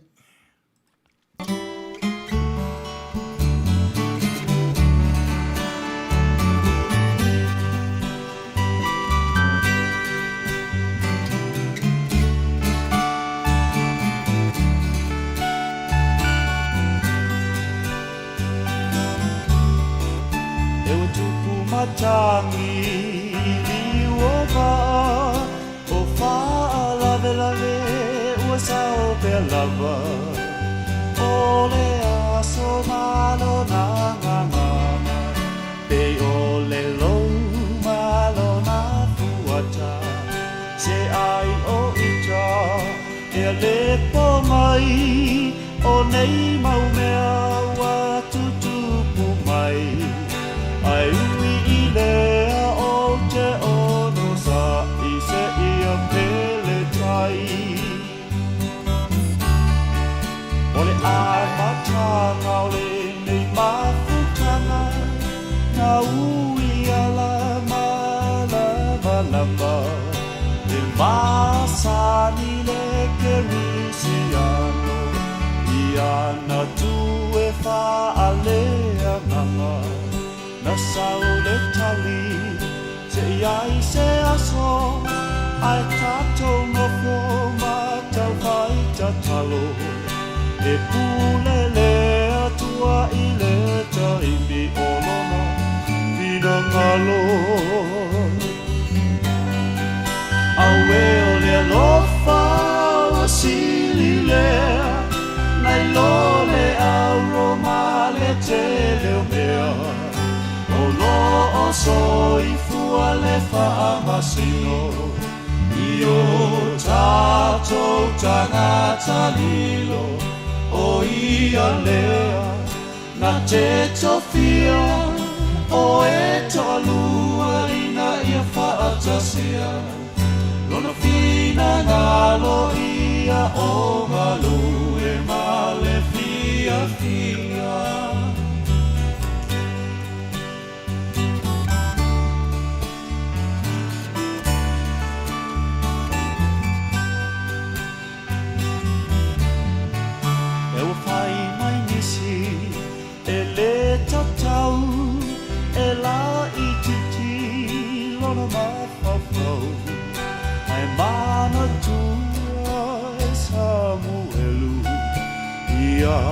Yese malana fatau au e matutua sa malu ali a e na fa'auina lava le wiki o ala le tua so e ele malama ai lava se isi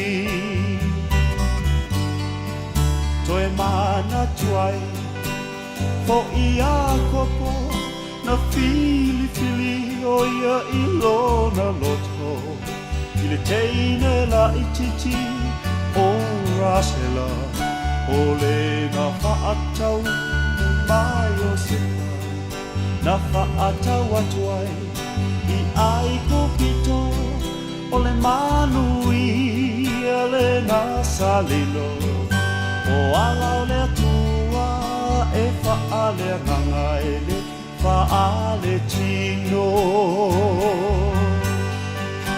aue o le lofa o sili lea nai lo le auroma le tele o mea o lo o soi fua le whaamasino I o tato tangata lio o ia lea na te tofia o e tolua ina ia whaatosia lona pina ngalo ia o malue male fia fia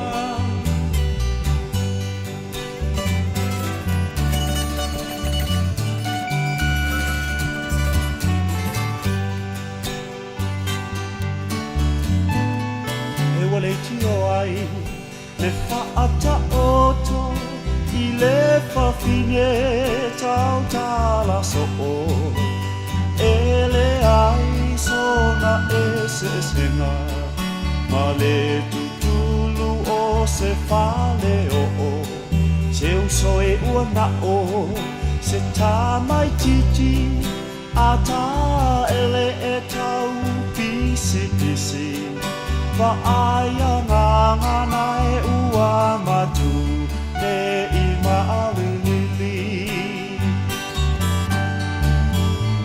I tai wa ahu I le ino sia Pe sela au e tu mai ai o ia O se suinga foi la uva ai Toto nuole e ka lesia Ai ui I lea o te whaamalosi Awa o fuana o le alofa moni Tau ulima o e mao Mai le langi le tofi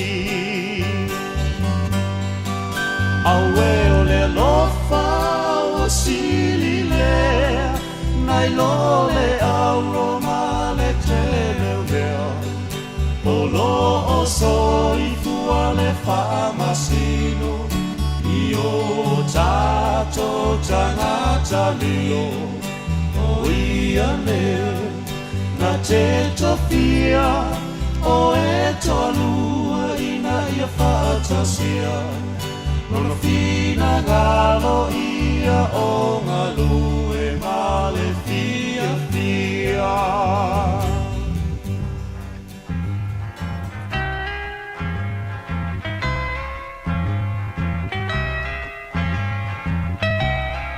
And it keeps right on the hurting since you're gone. Ooh, I cried myself. Ea Rupios Tuna Market i te tonu ore ai o Long Beach. O loo mawai ore tau mafa Samoa, tale mamoe, supo mamoe a paparusami. Ofu parusami moa tunu masiu siu pipi. Sapa sui so sisi povi masima talo mafai. E whaamaria ino no loto pa e fi oto matala atu o a au. Ile El Rupios Junior Market i te tonu ore ai o Long Beach ile limalua tasi o Long Beach, California. Iva o valu o lima. Telefoni 50225 tasi iva valu valu. Every minute of the day, every hour yours.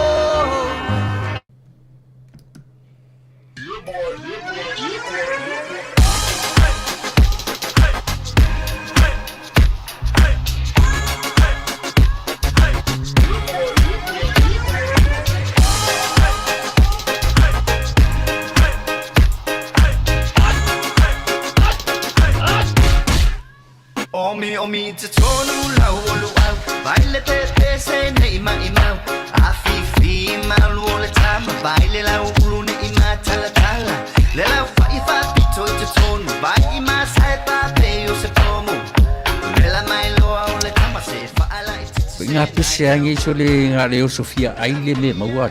Talo fai. I o le alo manatu ne nei taimi. Kaki koe mga kua ia sofo i o ka whai whaapusa i Samoa. Kei mi o le ia maise ar kamale i o le matua inga se lau apopo e whai e le uparusami. Ia le uka ku nye tunu. Ia. Ke kausi la fia se whale mo i.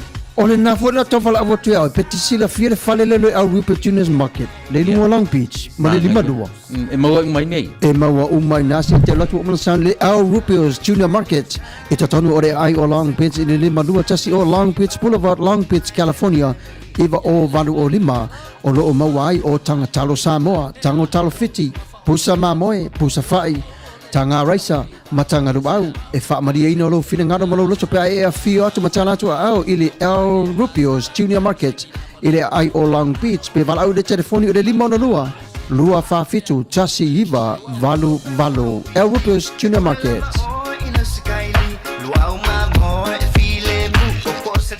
O nanga ale El Rupios Junior Market, e pe ono tu whafonga ma iai, ia e fitu aso le vai aso, Io e tala mai le valu le tae au, se pa ia le iwa le tula fiafi, ia e whapena fo ila na tautua iso o se vaenga, o mea ai, o mea tau sami vela, o mea tau sami mate li whapelaina, e maua umalava.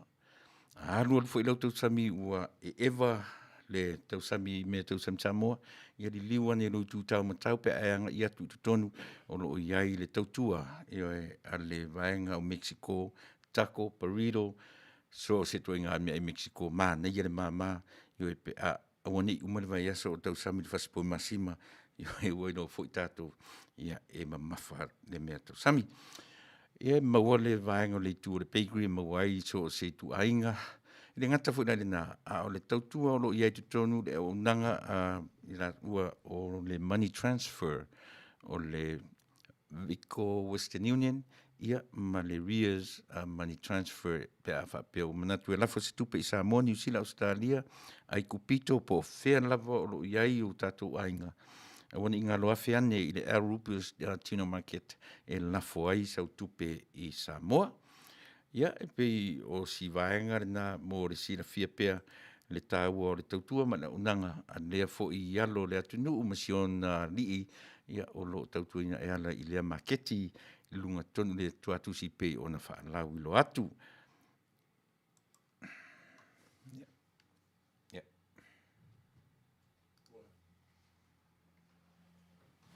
Ia, o lewa to e tari mai no tātou polo kalame o tātou natanata fo si ui ona tu o taimi whātūranga ina o le maalua i tūla nei fo i whamoe sa ustami to e amatu le nganga whaftai e le whatonu e lo to malu o lo lango ina pea ia le nei polo kalame ia a me se lava ia fo ia o to masani fia e whaftai tele mana ia e Felanu lan wa ia manatu malangona e lo finangalo forsia i lunga no tanto o penga te fai langi tai lava so soani nei fa moe ia ai nei fa mal pro klame vel nei am no e matuia fa ma fananga ale le tio Samoa le saft e sentasio falitua ia mo au Maurupe moi vao ona tu malo o lona li ile feonga ile i te akono ia isa ko moi vao ile asa na te atu nei ia le ngata ilea ia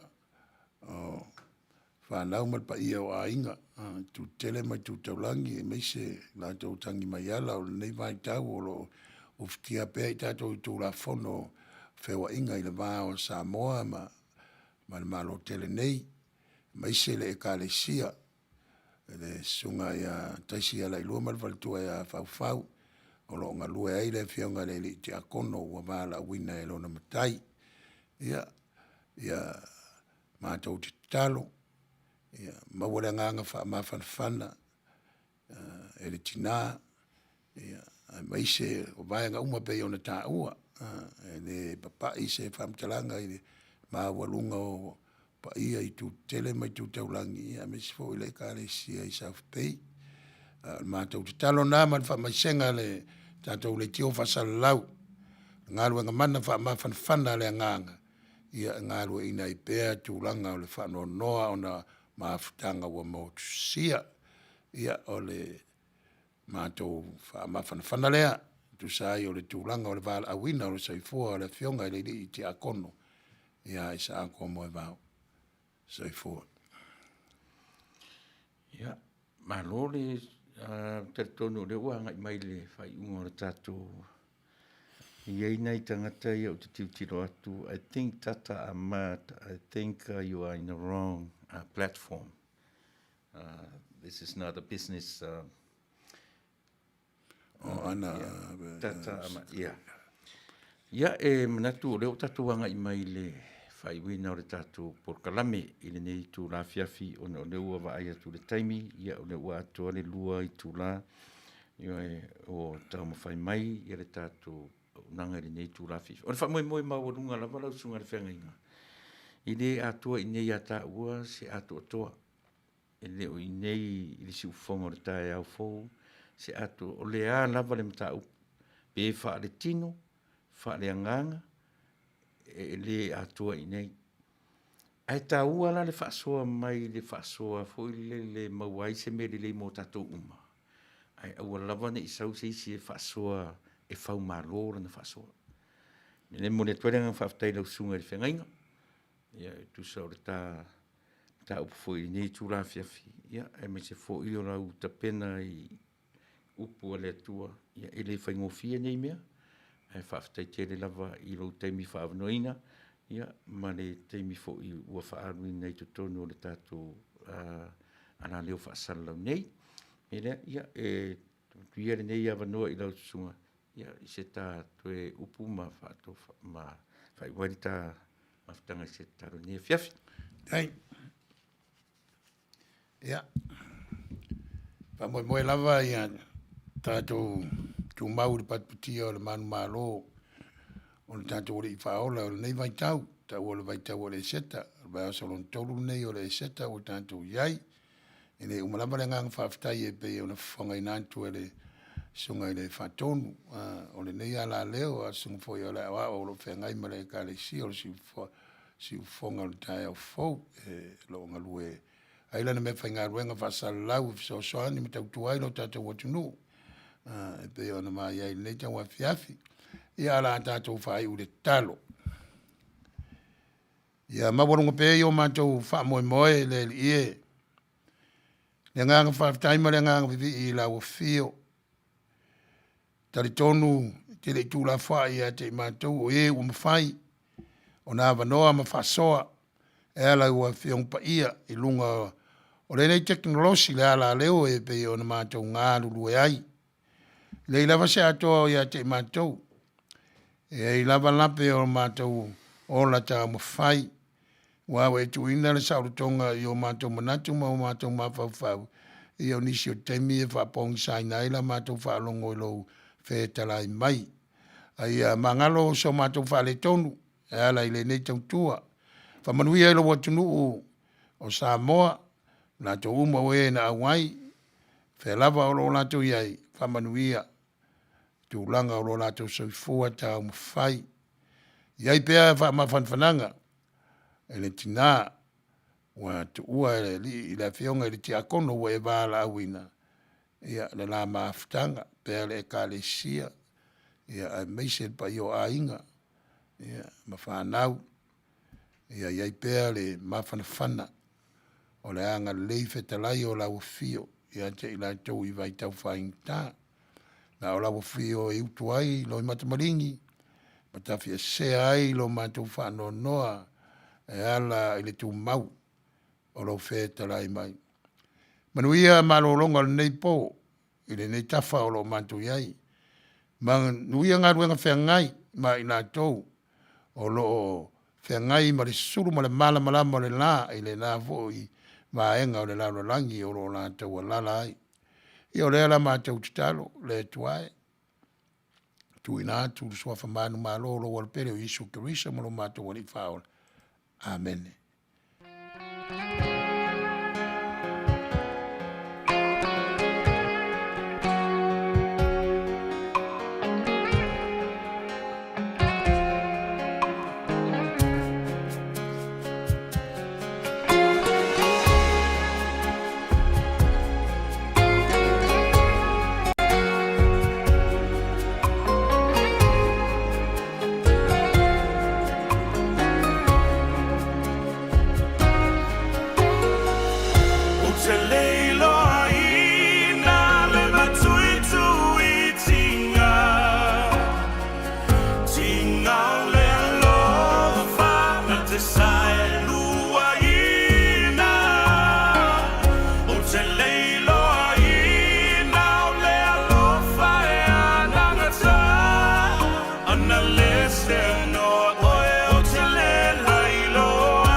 So manga